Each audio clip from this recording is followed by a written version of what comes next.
you create content that goes against something like that, go against what they're trying to do, you are making yourself look bad. You're not hurting them. You're hurting yourself. You're hurting your brand. I think that's more of, I don't know, trying to scare you into not making content to mess up their money. Okay. So that's how I look at it. I don't care what you said. I still have an opinion. Just like with our podcast, we have our own 4 opinions, but everybody else has their opinion. So if you want to spend the money, go ahead and do it, but you don't need it. And if I want to speak against the $4.99 issue over there, then I will. Welcome to Beyond the Stamp Unfiltered, for notaries, for opinions, and the real tea. This is Beyond the Stamp Unfiltered. Welcome to Beyond the Stamp Unfiltered. And just to let you know, the truth does not need a filter. Period. Where the stamp ends and the real talk begins. Who's ready for this notary tea?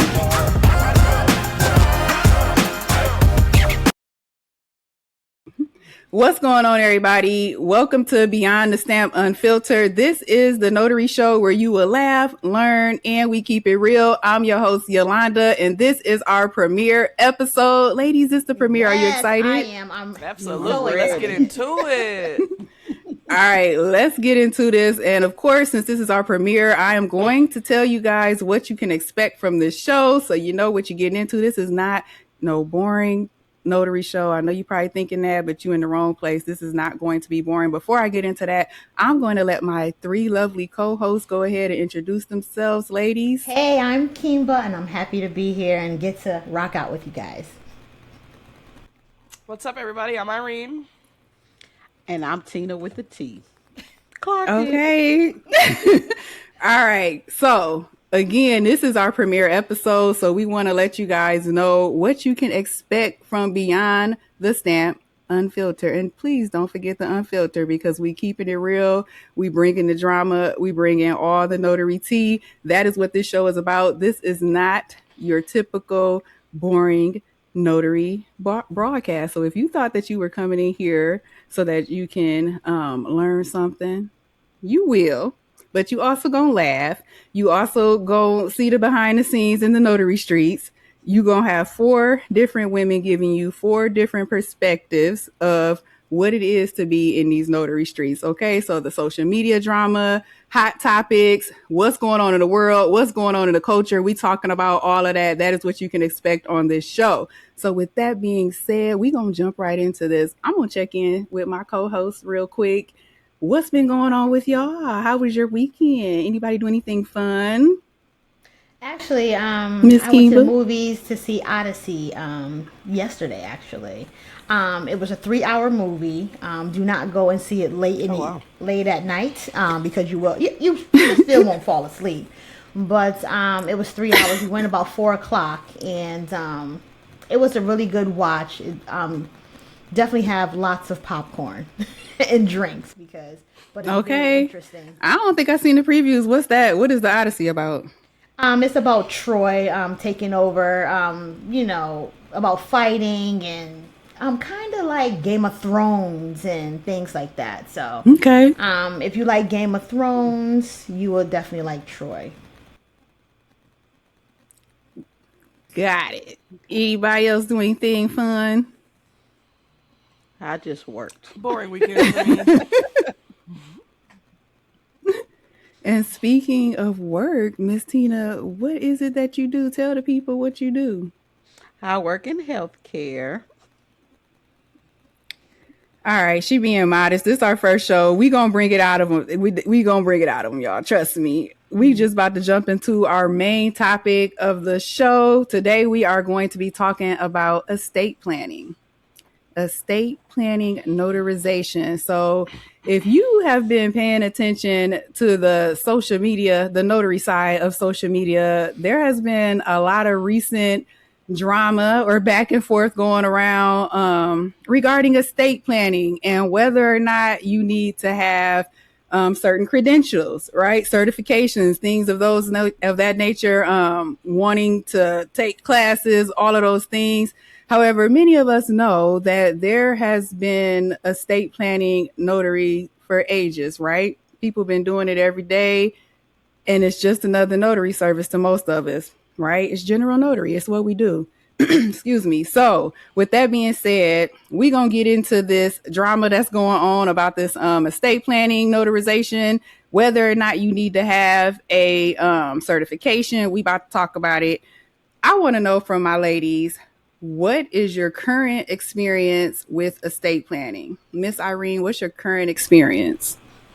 My current experience is, excuse me, I've done a few estate plans, full packets. They found me on Google. I haven't done any through like a signing service. I don't even think I've ever gotten a notification for like a full estate plan. I've did like maybe, some POAs through signing services. Most of the time it's loan signings.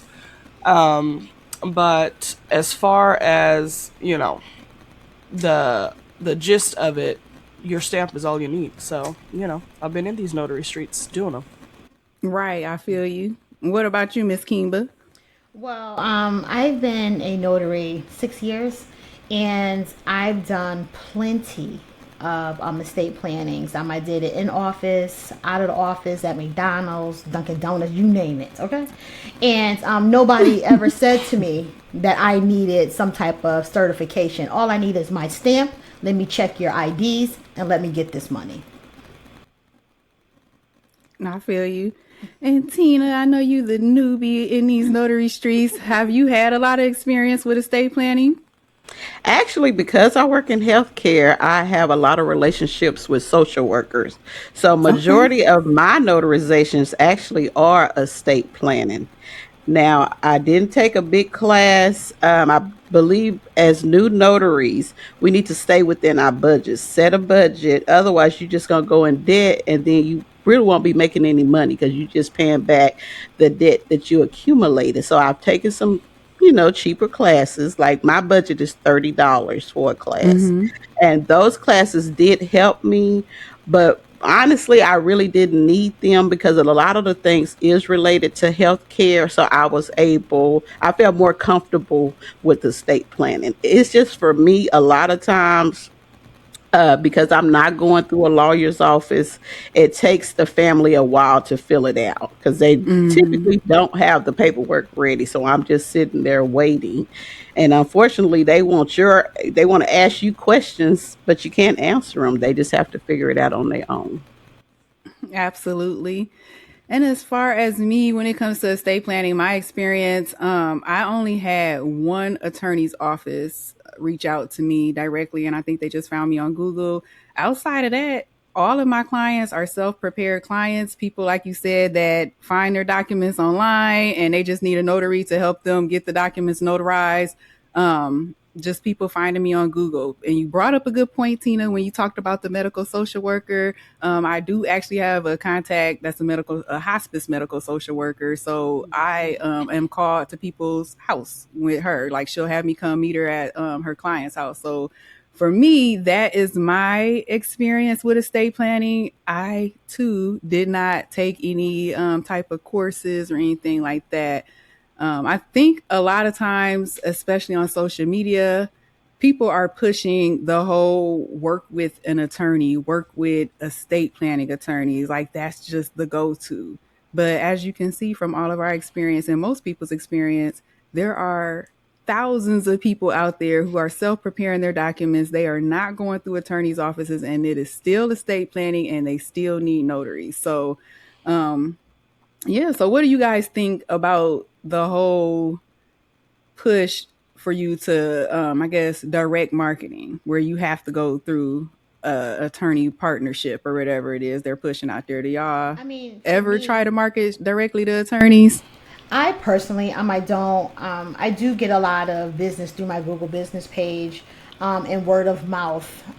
It's funny because people hit me up. Oh, I got your name from X thus and so, or something like that, and that is where I get my money from. If a lawyer calls me, I'm gonna do it. I don't know. I personally push my Google business page and word of mouth because I feel like if I'm doing good business, people will reach out to me from getting, different refers, Exactly. Yeah, Anybody else got anything? Yeah, so for me, I have marketed to attorneys, but like I said, mainly people have just Googled me because I sat in a estate planning seminar that an attorney held for like a kind of richer neighborhood, and it costs a lot of money to get an estate plan done by an attorney, like upwards of $1,000 to get a full, packet done. So I think a lot of people, the general public, that's probably a pain point to pay $1,000 to get some documents printed and drafted, and then, you have to pay the notary too. So there's definitely a lot of DIY out there. I feel like personally I did a DIY because I don't have $1,000 just to go, do a full estate plan. Facts. But I do feel like there is a need to educate the public because I have been to hospitals a couple of times to get POAs notarized, and I was not able to notarize it because it was past the point where the person didn't understand what was going on. So the fact that, you have the DIY, but then you have the population that doesn't really, know anything about the internet or how to get there, or, then you got to pay a fee. So, it's just a little bit of everything, but I definitely don't knock, reaching out to attorneys. But most of the time it's like Kimba said, word of mouth, and then, of course, Google page. Absolutely. Totally agree with that. All right, y'all. So y'all already know that it is a lot of differences of opinions on social media, disagreements. People will make content. I make a lot of content. I'll make a video. People don't always agree with what I say, and that is absolutely their right. You don't have to agree with me because I know I don't know everything. But with that being said, the differences of opinion sometimes brings out the ugly side of the notary business. Everybody is usually all kumbaya. We need to work together. Everybody, it's no competition. It's easier said than done. People say that and they out one side of their mouth and then they talking about somebody out the other side. So with that being said, I see so many people, again, responding personally from my own personal experience. People will come into your comments talking crazy to you. People will go to their page and make a whole video about you and something you said. That is the ugly side of the industry. What do you guys think about when it comes to business, entrepreneurs, business owners? That's what most of us are. And the social media side of it, where they're kind of letting people's who have different opinions from theirs ruffle their feathers to the point where they start acting ugly. What y'all think about that?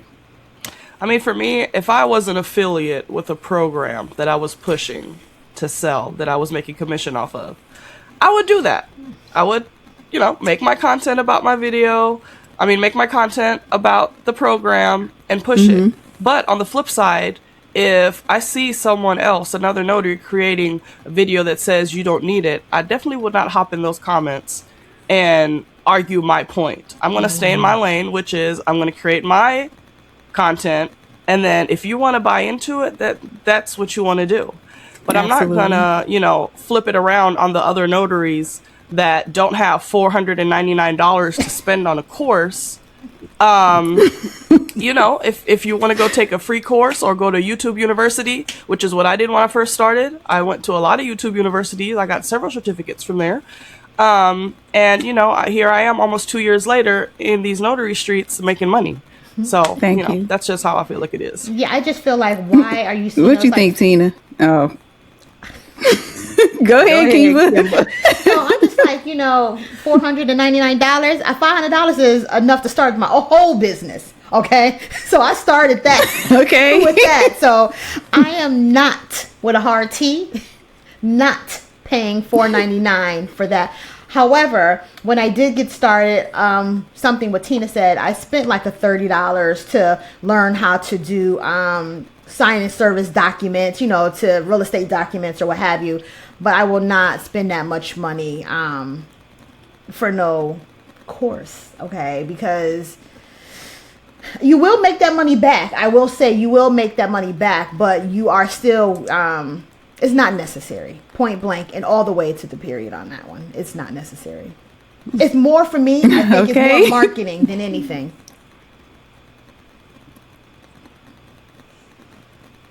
I see you shaking your head. Yeah, I think so too. Just me, when I first started out as a new notary, it was overwhelming learning all the different documents and just trying to get yourself together. So I do believe education is very important. Mm-hmm. So you know what you're doing. But will I spend $500 for a course? No, I will not, because I cannot afford it. That's a little ridiculous. I got 4 kids to feed. I don't have time to spend $500 on the course.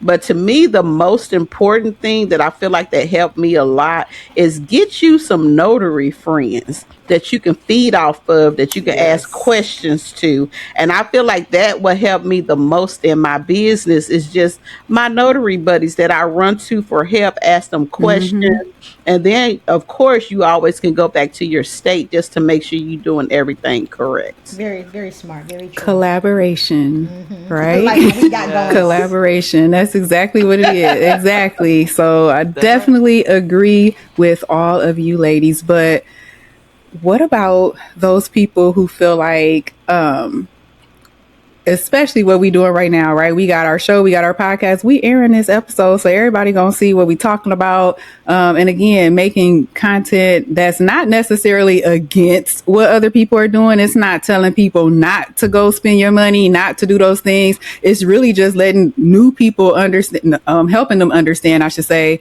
that it's not necessary, especially when you are a brand new person trying to get started. You already have to spend money to get your commission. If you want an LLC, like all of these things are going, equipment, all of that stuff is going to cost money. And then you throwing away money because I'm not trying, again, it's not saying that you won't learn anything.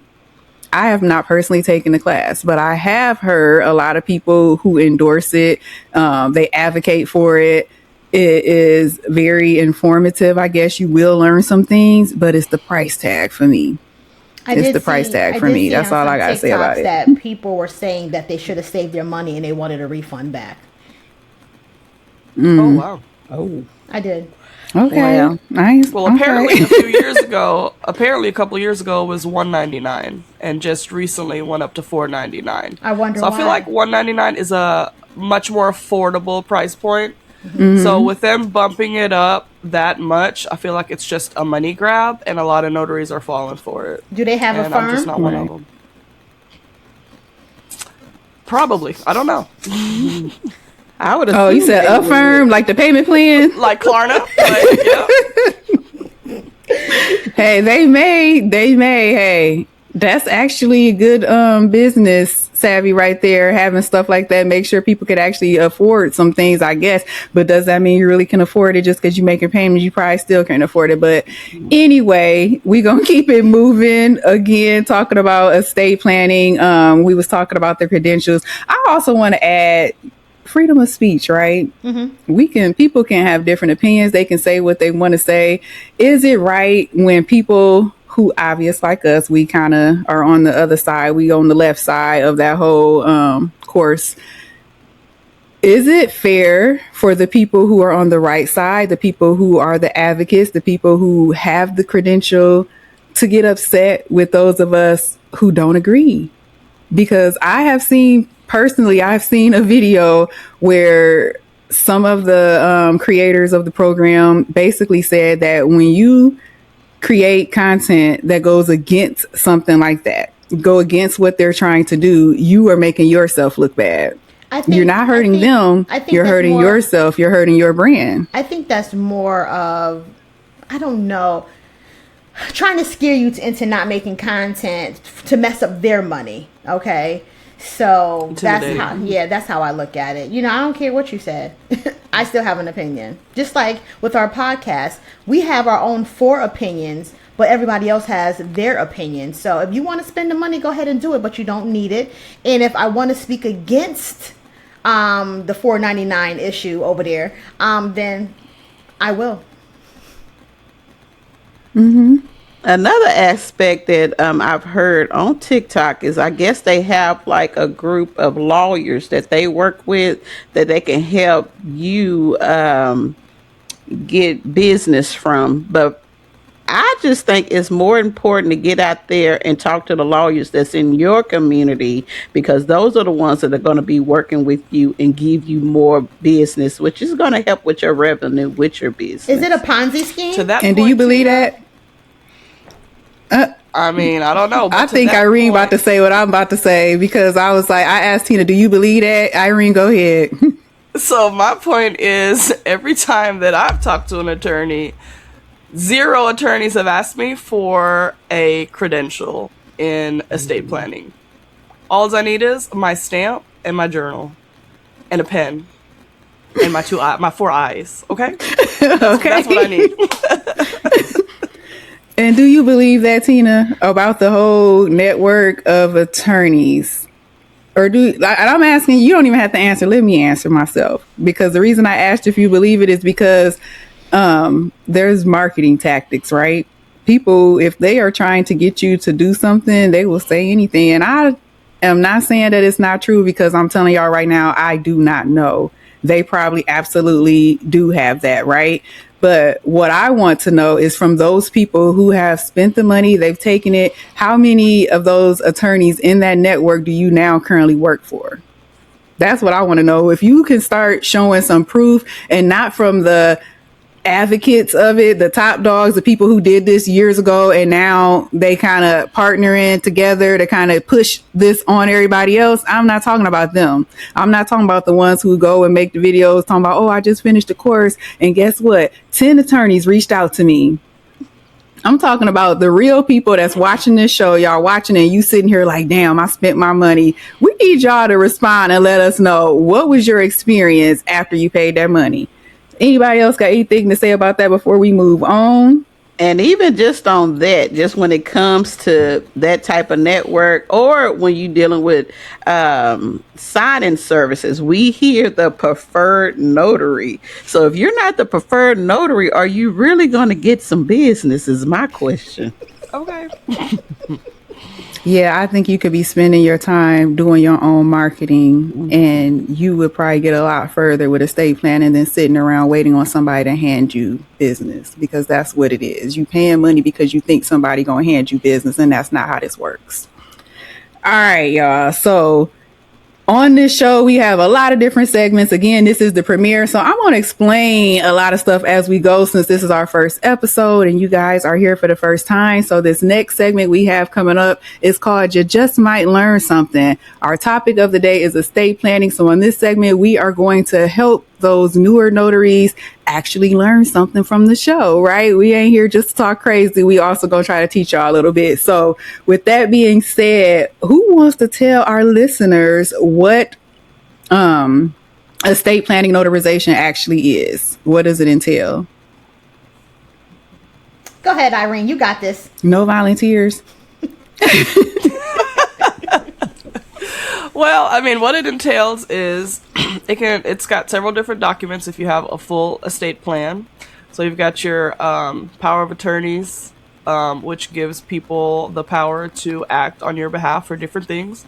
You can have all the things from your financial situation, being able to pay your bills, being able to get money out the bank, cash your checks, all of those things, to making medical decisions.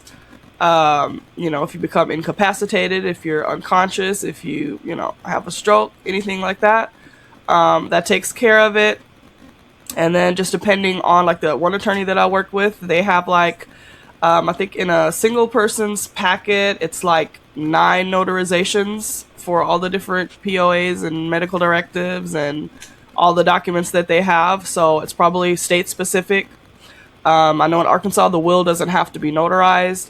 That's also state specific. So just, different documents to take care of your last wishes.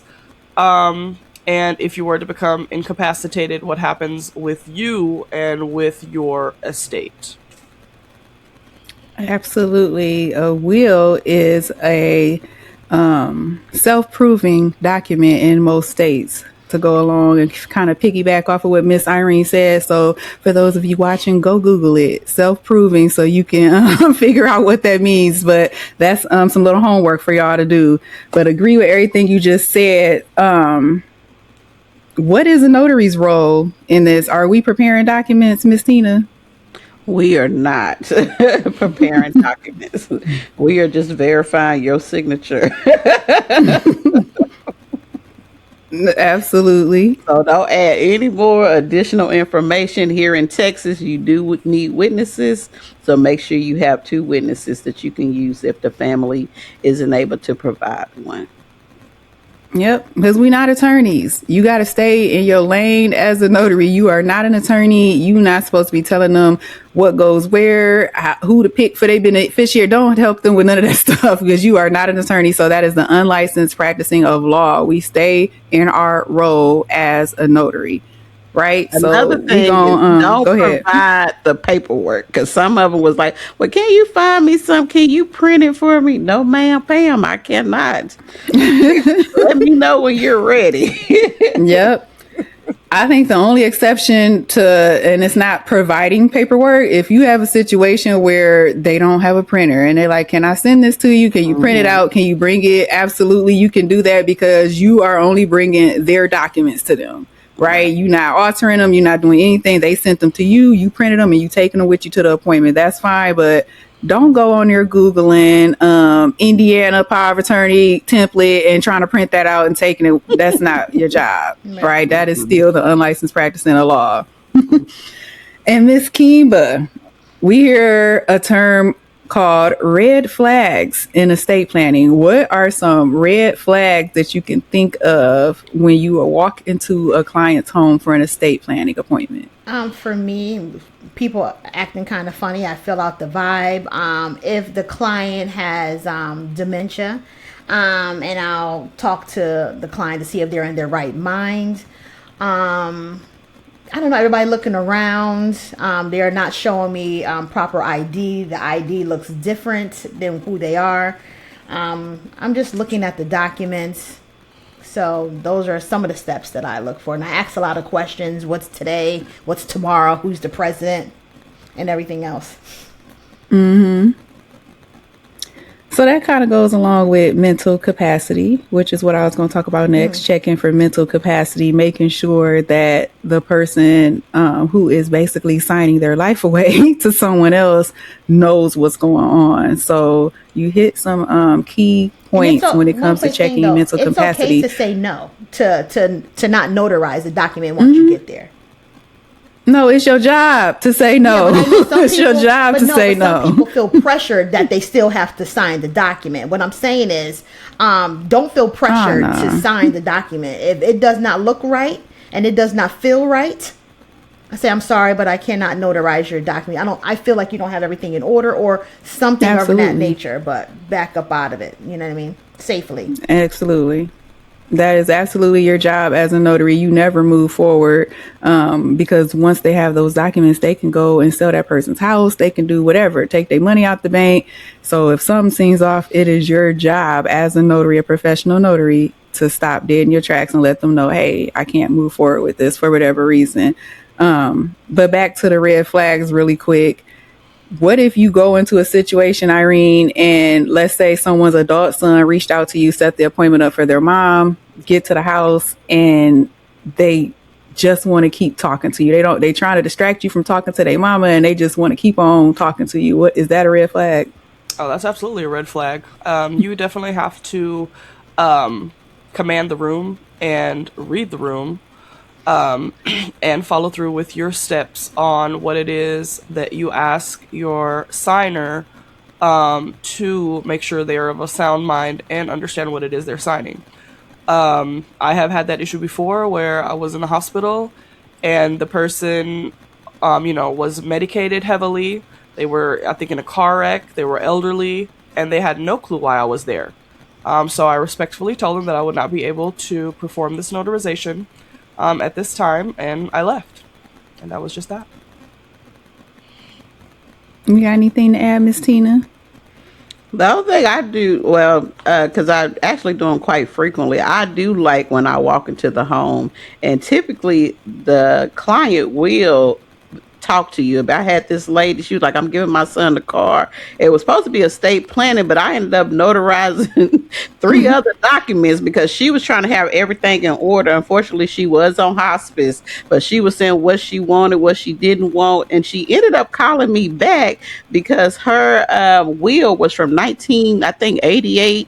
And so she was like, I need to update this will. So I really appreciate that family because they use my services like 5 times.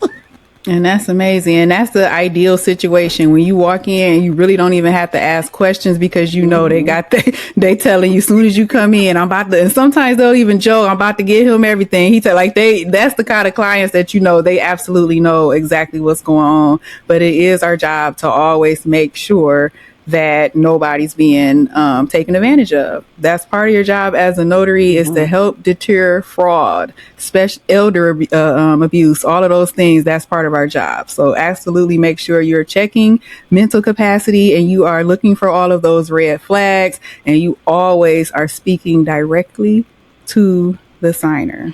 Make sure you do all of those things, guys. Anybody have anything else to add in our little educational segment for the newbies out there? Know your state laws. Thank you. Look at that handbook. Some of y'all probably never even knew you had a handbook. But there look at all of those things. Who don't have a handbook, but the majority of the states have a handbook. Yeah, I've heard that. Oh, and before you what get do finished, you do in those chat states if you don't have a hand? Thank you. But what do you do, Irene? What do they do? What do you think they do if they don't have a handbook? Where do they get their guidance from? I wonder. I guess they need to call the SOS every time and write it down. I don't know. I don't even understand how that state functions without having some type of guideline to lead their notary. So I don't know what kind of cluster they have going on in those states. But I'm pretty sure there's probably some notaries on the news over there. Not on the news. Some laws. Okay. All right, y'all. So one more thing I want to ask about in this little educational estate planning segment is do you think it's important as a notary to understand the different terms when regarding estate planning? So your principal, your attorney in fact, trustee, trustor, all of those things. Is it important and why is it important for us to at least have a basic understanding of those terms? Because they know where to sign. Because if they're not signing in the right, oh yeah. Go ahead, Tina. That's what I was just getting ready to say. Because if they sign in the wrong spot, these people are dependent on you. And say if they're in the hospital, like Irene said, say they passed away afterwards. There's no way to fix, and their wishes will not be honored. So you definitely, I'm a firm believer in education. Even before I even go to every estate planning, I still look over those terms to make sure I do everything correctly. And when I go into a room, I always ask them, like, who's the principal? Who is X thus, and so I go down the line so I know like who's signing where and to make sure they overlook their own documents. And if they have lots of questions, I say you need to contact your lawyer because I cannot answer anything for you. So just make sure everybody's name is where they're supposed to be. What is your title? And your name is where your title needs to be. You know what I mean? So and what if it's not? Call me when you're ready. What you gonna do, Irene, if it's not? What if you notice that the principal and the attorney in fact or the agent's names are swapped around? What would you do? I tell them that I would not be able to complete the notarization and they need to reach out to their attorney to make sure their paperwork is corrected. Absolutely, because it is not our job as a notary to tell them, oh, y'all need to switch that around or that's the wrong one. Because when you do those types of things, you are putting all the liability on yourself and on your business. You are not an attorney. So stay in your notary lane. All right, y'all. So I think, is that all we got to say about estate planning? Anybody got anything else to add? I think we hit all the points. The hard points. I love it. Excuse me, everybody. I think it's tea time. I think it's tea time. What you got for us, Tina? I am Tina with the tea. Are y'all ready for this notary piping hot tea? So Absolutely. I'm going to set you up. What you got? All right. Imagine you looking for a mobile notary. You search their name in Google. And what comes up not only is their business page, but a lot of social media drama surrounding their name. Would you still hire them? Today, we're talking about whether notaries should put their personal business on social media. So here's the big question. Should a notary put their personal business on social media, or should they keep their business and personal life separate? What do you think, ladies? Who wants to go first? You know what, Yolanda, since you've been doing the hosting, why don't you be the co-host for a second and answer that one? Okay, I got you. So, would I hire them? Was that the question? If they put in all their personal, you know what? Let me look at this practically. I would say that I probably wouldn't take them serious. I'm a stickler when it comes to business, and not even just the notary business. If I'm looking for a restaurant, I'm looking for a loctician, whatever I'm looking for. Matter of fact, speaking of loctician, when I had to find me a new loctician, I went to their social media because most of them post all their pictures on there. Anybody that I seen that had a page mixed with a bunch of personal stuff, going to the club, hanging out, and then threw in some pictures of hair, I stayed away from because that's unprofessional, right? Mm-hmm. I need to make sure that whoever I let touch my locks is somebody that is going to care for them, nurture them, all of those things. So it speaks volumes on your social media page when you being messy, you got drama, you being unprofessional, you out partying, and then you turn around and want somebody to buy your services. So for me personally, absolutely it makes a difference. If you out there being messy, then I don't want no parts of your business. That's my take. So for me, I feel like you can be messy, right? But you can be messy on your own page. Don't let me see that. So if I'm looking for you on your business page, and that's kind of what should show up. But if I straight Google you and a whole bunch of stuff starts coming down about, this or that, or, GoFundMe this or whatever it is, then I'm gonna shy to the left or to the right, which way I'm feeling. I just feel like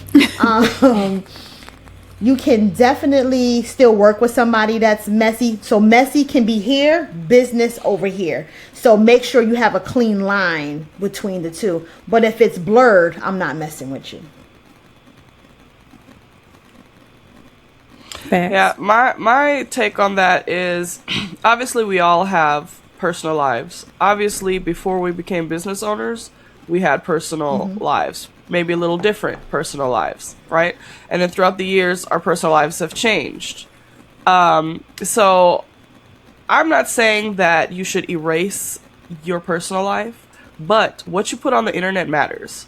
So putting crazy things out there, messy things, I don't know, fights, just ratchet type behavior is not what I'm a fan of. So if I were to look up a business, a notary, or whoever, and something like that came up in the search, they would definitely not get my business.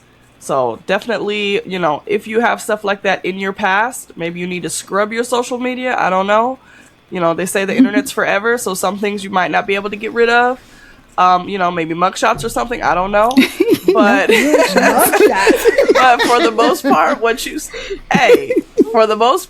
you start your business, you need to stay on the professional side, even in your, personal life. I do think But in this business, But I do think people can change. You know what I mean? Like if, they're messy 1 minute, their Facebooks, their TikToks, their IGs, if everything is messy, right?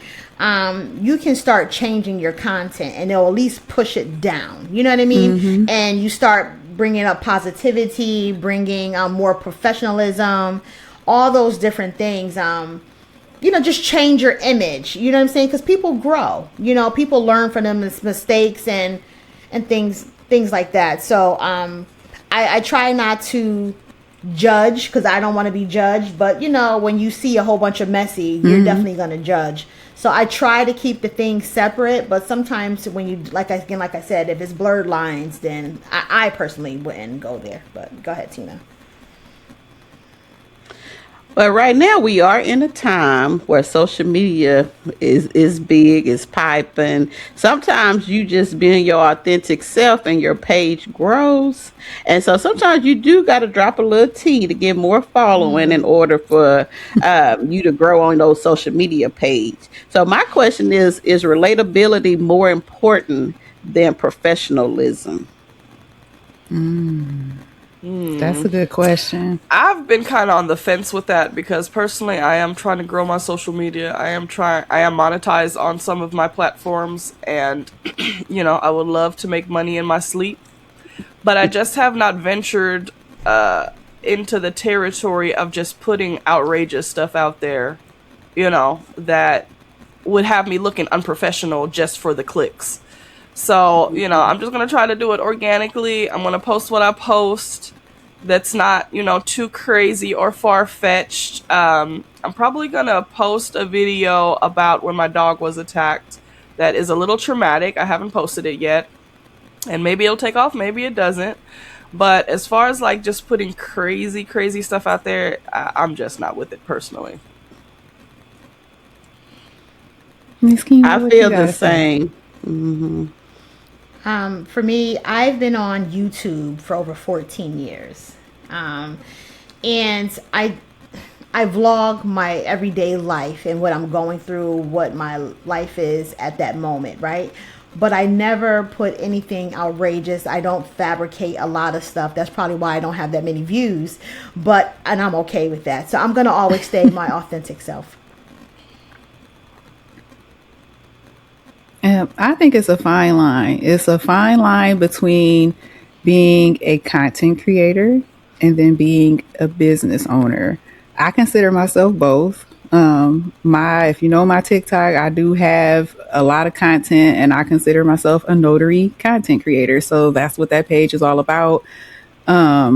I also have personal pages too that I have tried to grow, and I would just post anything on there. So I have fallen into that, just posting any outrageous thing you can think of just to get clicks and get views, right? But I don't think I've ever crossed the line of where it's drama, like personal life drama of what's going on in my personal life, and this dude left me, and I like that kind of stuff. Nah, I'm not doing any of that clickbait stuff. The stuff I post is going to probably be something that I done took from somebody else on another social media page, and they got a lot of views, so I'm reposting it. So I do that kind of thing. But I always, I think, like I said, there's a fine line between being a content creator and a business owner, and I do kind of straddle that line myself. And there's nothing wrong with that, as long as you keep in the back of your mind that who would you not want to see this content? If I know that the people I want to make money with, like I love the general public, I will serve them all day long, but it's the businesses, right? It's the businesses that's going to get you paid. And would they want to work with me if they see my content? That's always in the back of my mind. That's a good Very point. good point. Yes. So when I was young, thankfully, there was no social media. Hold up now. We had MySpace and Black Planet now. Hold up now. I wasn't on those things. You don't know MySpace and Black Planet? I forgot about Black Planet. I was on MySpace, but it was just like me and my husband, when we go on vacation, like nothing, it really wasn't no drama. Mm-hmm. But unfortunately, I think it's important for the younger generation to really watch what you post. Not only for business, but those of us who have not been blessed yet to work full time. Your job, look at your social media. You see people getting fired all the time. So even though you want to turn up with your friends, you want to post it, keep it in the group chat. That's the most important thing, because you never know who's watching your page, what potential job you may have, or how your business is going to grow. So you just want to make sure you're represented fully at all times. Mm-hmm. Now those group chat screenshots make their way too. So be careful. Yeah, be careful either way. Right. So when I was young, I had a big group of friends, and now I have a very small group. Only people that I trust, because unfortunately for me, I don't hide anything. So therefore, I only want people that truly love me and who's not going to put all my business in the street. Facts. Amen. So just one last question, and mainly it is for our little Beyond the Stamp family. If a potential client search your name tonight, would they more likely or less likely hire you? Ooh. Be careful what you post. I like that. Okay. Y'all heard her. So all y'all watching, y'all see the comment section. Go ahead and drop it in the comments. Would they hire you? All right. So we're going to jump into our next segment. And this segment, I just need to know, it's called Did Y'all Hear? Okay. So did y'all hear? And this actually goes along with what we were just talking about, social media. Did y'all hear that Arizona State University is now offering a bachelor's degree in content creation? Oh. Have you guys heard about that? I didn't. That's interesting. Yes, and look, and it goes along exactly with what we talking about, right? So content creation, you can now get a degree, and I only seen a little news snippet of it.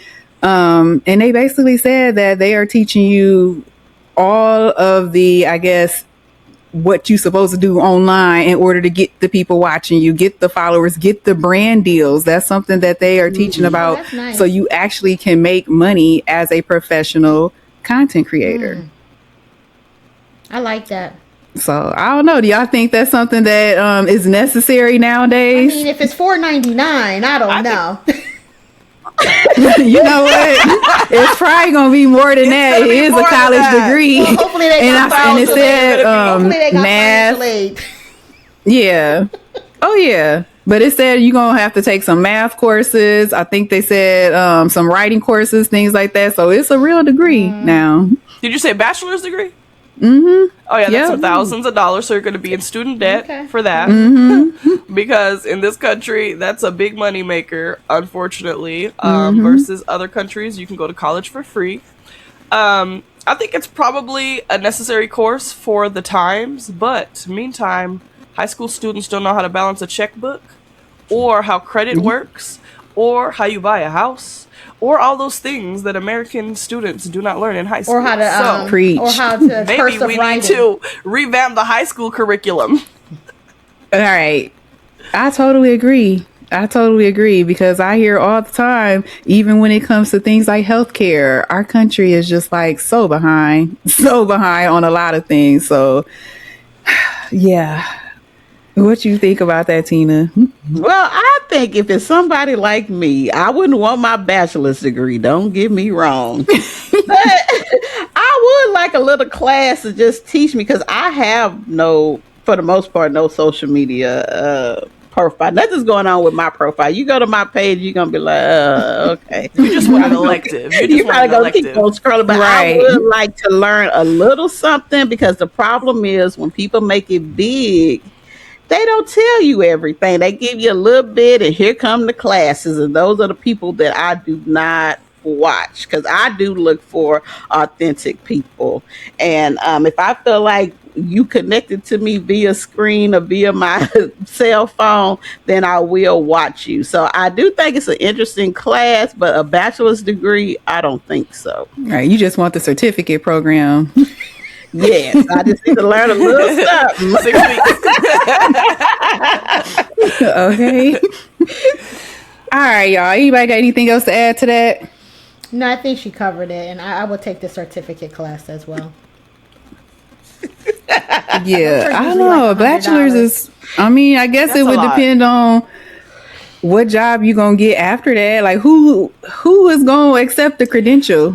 Well, there are companies nowadays that are hiring content creators to create content to put their brand out there and to get more business. So I think the demand is there. And for this up and coming generation, that might be where they want to go, whip out that phone and create that content. But yeah, a bachelor's degree, that's a lot. Yeah, that's an amazing point, though. Yeah, that's an amazing point. If you got a degree, you definitely should be getting more pay because you already got debt to pay back. So y'all need to pay me a little more than this high school graduate. So with that being said, we about to get into our last segment of the show. This segment is called Stamp It or Leave It. This is a series where I am going to give you guys a bunch of random questions or scenarios, and you stamp it if you agree with it, and you leave it if you're not fooling with it. All right. So stamp it or leave it. Posting your new brand spanking new relationship online right away. Stamp it or leave it. Jump in. I'll leave it. I'll leave it. I mean, for me, I put my relationships on social media, but I never put new ones. But for me, my relationships didn't break up because of social media. You said they did or didn't? Oh, okay. To say, oh, shoot, what happened? Yes, I'm definitely leaving that too. You have to. Look, y'all, I got a cousin. If she watched this show, she gonna know exactly who I'm talking to. This fool puts every single person, and I'm talking like months apart, that she dates. She's always posting all of her relationships on social media. And it's like, come on now. That's starting to make you look kind of crazy. So yeah, we all gonna leave that one. All right, so the next one, expecting your partner to unfollow someone that you don't like. Stamp it. Stamp it. Miss Kiva? We're going to stamp that. Okay. I'm gonna stamp it. I was gonna try to play the devil's advocate and say leave it, but nah. Stamp that. Because if I don't like them, you don't like them, and what is you following them for? We all have a package deal. That's Absolutely. a red flag. Yes, it's definitely a red flag. All right. So calling yourself an influencer with fewer than 1,000 followers. That's a dream. Stamp it or leave it. I'll leave it. I would say stamp it, because it doesn't matter how many people follow you. You can influence someone. Just like when I went to school, I helped influence other people to go to school that was around me, and I definitely don't have 1,000 people around me. I see your point. I see your point, but I would still say leave it. But go ahead. I would say leave it too.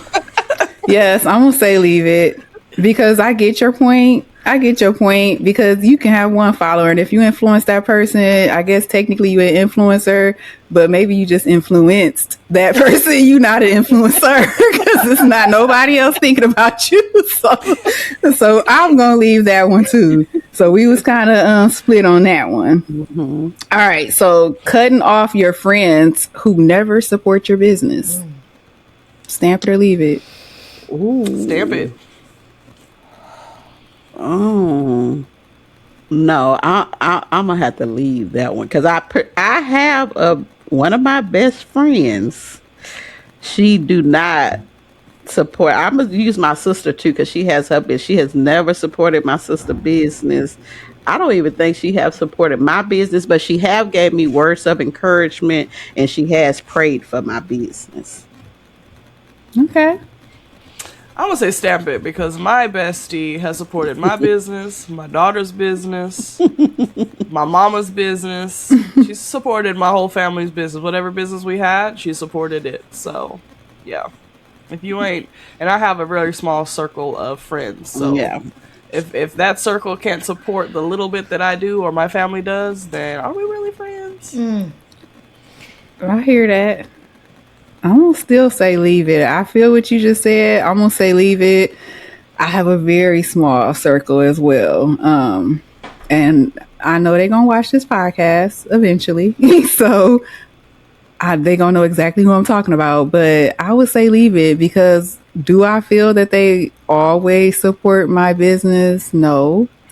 But I also feel like it's probably kind of my fault, because I'm very like, to myself, I'm not one of those people that got to tell you every single thing I'm doing. So I may have something going on. They don't even know about it because I'm just out there doing my thing, and they mad that I didn't even tell them about it. So I can't blame them for not supporting me when I don't always share my every move. So I'm going to say leave it, because at the end of the day, I know that anything I ask of them, if I needed them to support it, they absolutely would always do it. Do they do it? No, but it's not really their fault. So I'm going to say leave it.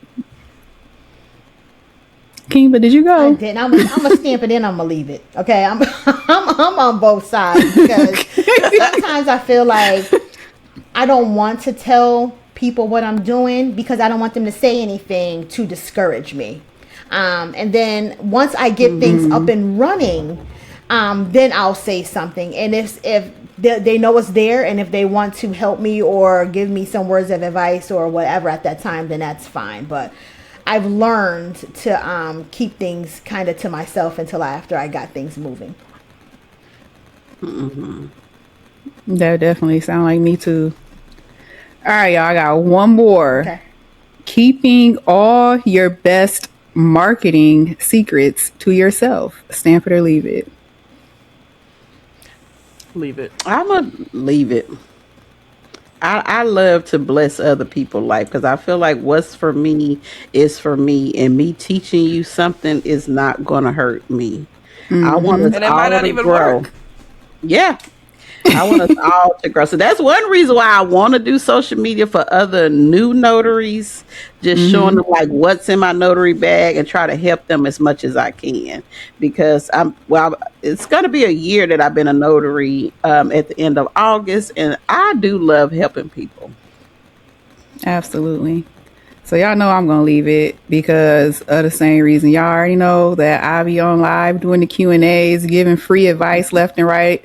I do a lot of workshops, all of those things. And I'm always looking to try to help the new notaries without charging them an arm and a leg. I do a lot of things for free. I have the free content, all of those things. I have told them exactly what I do with my marketing.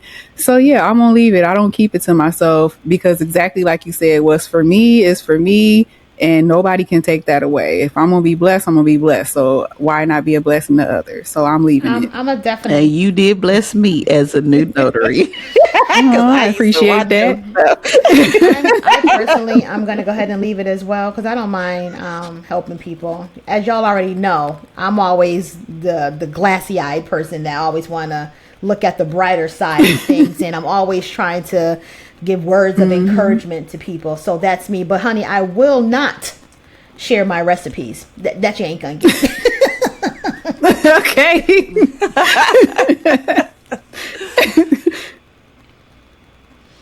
Irene, did you go? Yeah, I said I leave it. I feel like, whatever works for you, even though I might try the same thing, it might not work for me in my area, because everything is area specific, state specific. What your location is. You have great success with your UPS store. I had a little bit of success with my shipping store that is now a closed store. It's no longer open. We don't have a UPS store here. So, it doesn't work for everybody. So I feel like me giving you what works for me is a plus. And like you said, what's for me is for me, and being a blessing onto other people is going to bless you in return. So that's how I feel about it. Amen. All right, ladies. Do you guys have any other last words of encouragement, remarks, or anything you want to say to the people? I do. I feel like if you have a dream, I say pursue it, because I had a dream that I threw out to the ladies, and here we are. And I wanted to be a notary. I heard about being a notary. I became a notary, So if you can dream it, you can do it. Okay, Martin Luther King. That is true. Literally the first thing that came to mind. But it's true. We love you, King Bud. Anybody else got anything they want to add? I would just say don't compare your business to other people's business, because I have some slow peaks. I have some busy peaks. I still look at myself as a new notary, and just keep it pushing and stay positive, because your time will come when it's your time. I would say find your niche, and your niche can be multiple. You can have multiple niches. You don't have to just be a loan signing agent. You don't have to just do general notary work. Find what works for you, give everything a try, and, you know, one thing might stick, all things might stick, and then just roll with it. And I second all of those motions. Oh, I agree with everybody. So I'm not even going to add nothing because y'all said it all.